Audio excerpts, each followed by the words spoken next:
a massive explosion tore through the tail. The catastrophe aboard United Airlines Flight 232 on July 1989 remains a profound testament to both disaster and human skill when its McDonnell Douglas DC-10 suffered an uncontained engine failure at 37,000 feet above the ground.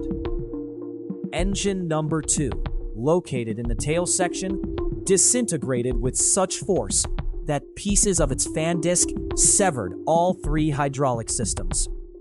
This catastrophic damage meant the pilots completely lost all conventional control over the aircraft, a situation deemed virtually unrecoverable by most aviation standards. Captain Al Haynes, First Officer William Records, Second Officer Dudley Dvorak, and Flight Engineer George Schoonmaker, along with an off-duty pilot Dennis Fitch, faced 44 minutes of sheer terror trying to bring down the crippled jet. The flight, originating from Denver, Colorado, was bound for Philadelphia, Pennsylvania, with an intermediate stop in Chicago, Illinois, carrying 296 souls on board, including 10 flight attendants and 2 pilots in the cockpit. They had only the differential thrust of the 2 remaining wing-mounted engines to steer the immense airframe. This crude method was entirely unprecedented and demanded an unparalleled level of coordination in the cockpit. Their target was Sioux Gateway Airport in Sioux City, Iowa, where emergency services waited. The air traffic controllers played a crucial role guiding them. Despite their heroic efforts, the aircraft hit the runway hard at an estimated 250 miles per hour, flipping and breaking into several large pieces. 111 people died immediately or shortly after the impact, with 1 more succumbing later, bringing the total fatalities to 112. However, 184 individuals survived the crash, a number many attributed directly to the crew's extraordinary performance under unimaginable pressure. The subsequent investigation highlighted the critical importance of ductile materials in engine components and the severe vulnerability of having all hydraulic lines routed so closely together. It also underscored the invaluable lessons learned in crew resource management CRM training for unexpected failures and emergency procedures. The events of that day continue to shape aviation safety protocols, emphasizing the need for robust system redundancy and advanced pilot training for highly improbable events, ensuring safer skies for millions of passengers daily. The complete loss of flight controls presented an engineering challenge that forced a re-evaluation of aircraft design for extreme circumstances. The training and teamwork prevented a total loss of life for everyone on board, a truly remarkable feat given the nature of the mechanical failure. Control was gone entirely. The United Airlines Flight 232 catastrophe on July 1989 at 37,000 feet was an absolute nightmare. A titanium fan disc in engine number 2, located in the tail section, shattered with unimaginable destructive force. This uncontained failure sent fragments hurtling outwards, severing all 3 critical hydraulic systems, which meant total loss of conventional flight controls, a situation many pilots considered impossible to fully recover from. Captain Al Haynes, First Officer William Records, Second Officer Dudley Dvorak, and Flight Engineer George Schoonmaker found themselves in an unprecedented battle. Luckily, off-duty pilot Dennis Fitch joined them on the flight deck, providing critical assistance.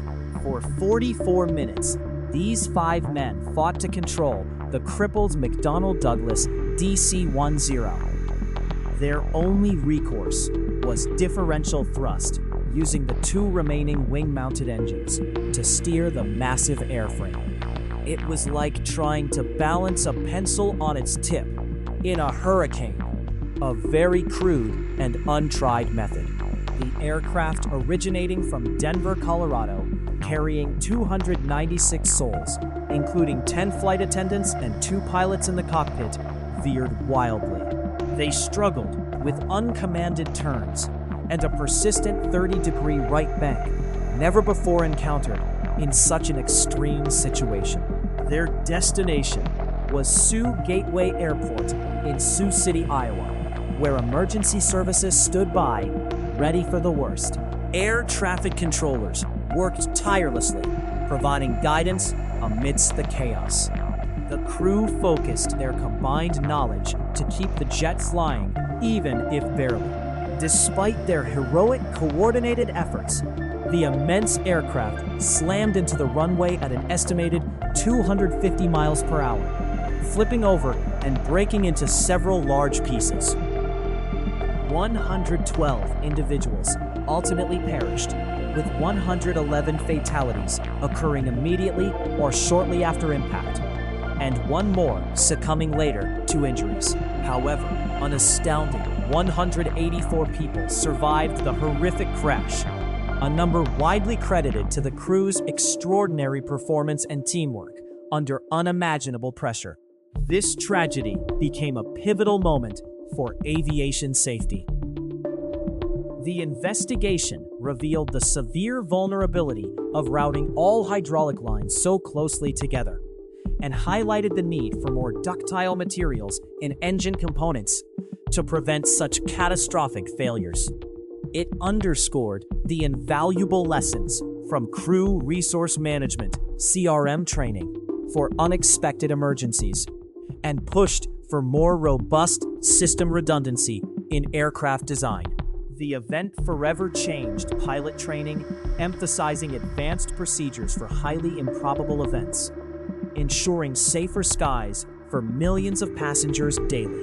The engineering challenge of a total flight control loss forced designers to reevaluate extreme circumstance protocols. This crew's remarkable feat of keeping so many alive despite a virtually unrecoverable failure continues to inspire. A jet lost all its steering and brakes at 37,000 feet. United Airlines Flight 232 faced an impossible scenario on July 1989. Its tail-mounted engine number 2 suffered an uncontained failure when a titanium fan disc shattered.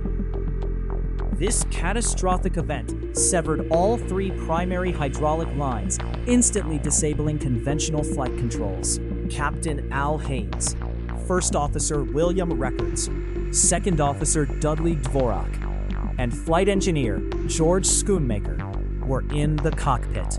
They were joined by off-duty pilot Dennis Fitch, a highly trained expert.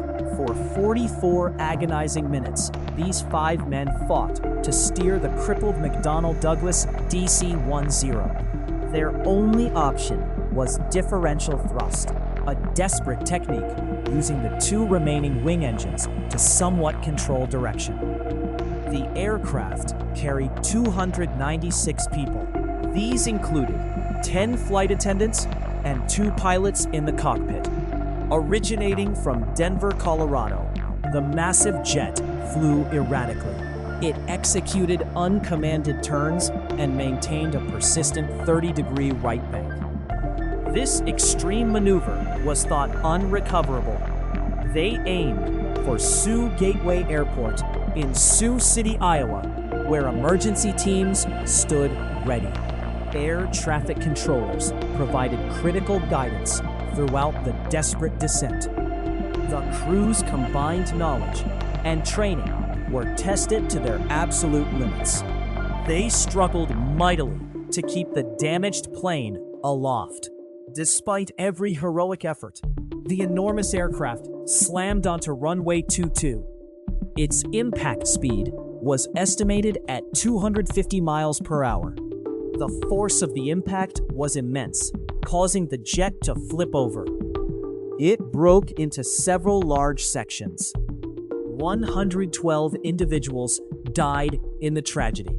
111 fatalities occurred immediately or very shortly after the crash. One more person succumbed to injuries later. Yet, an astonishing 184 people survived the horrific event. This survival number testifies to the crew's extraordinary courage and teamwork. The incident became a pivotal moment for global aviation safety standards. Investigators analyzed the wreckage. They discovered critical vulnerabilities in the aircraft's design. All 3 hydraulic lines were routed too closely together, making them susceptible to a single point of failure. The need for more robust and ductile materials in critical engine components was highlighted. This prevented similar catastrophic, uncontained failures. The investigation also underscored the immense value of crew resource management, or CRM, training. This specific training prepares flight crews for unexpected emergencies and enhances teamwork under pressure. Aviation authorities pushed for stronger system redundancy in future aircraft designs, ensuring backup systems could operate independently. The event reshaped pilot training worldwide. It now emphasizes advanced procedures for highly improbable scenarios. This ensures that pilots are better prepared for unforeseen challenges. The engineering community reevaluated extreme circumstance protocols. Total flight control loss forced designers to innovate. Millions of passengers daily now benefit from these hard-won lessons. This crew's remarkable ability to save so many lives from an almost unrecoverable situation continues to inspire professionals across the industry. Their actions on that day prevented an even greater loss of life.